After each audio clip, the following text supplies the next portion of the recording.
மத்தேயு நற்செய்தி 9ஆம் அதிகாரம். பார்வையற்றோர் இருவர் பார்வை பெறுதல். இயேசு அங்கிருந்து சென்றபோது பார்வையற்றோர் இருவர், தாவீதின் மகனே, எங்களுக்கு இரங்கும் என்று கத்திக்கொண்டே அவரை பின்தொடர்ந்தனர்.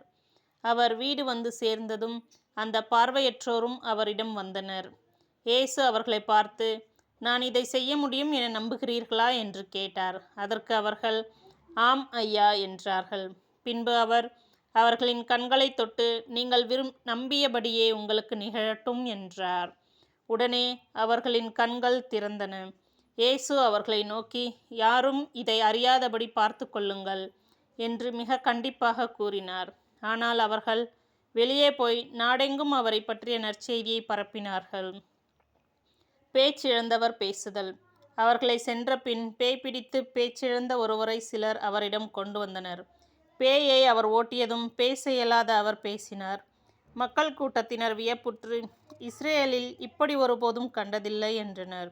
ஆனால் பரிசேயர், இவன் பேய்களின் தலைவனை கொண்டு பேய்களை ஓட்டுகிறான் என்றார். இயேசுவின் பரிவுள்ளம். இயேசு நகர்கள் சிற்றூர்கள் எல்லாம் சுற்றி வந்தார். எங்கும் அவர்களுடைய தொழுகை கூடங்களில் கற்பித்தார்.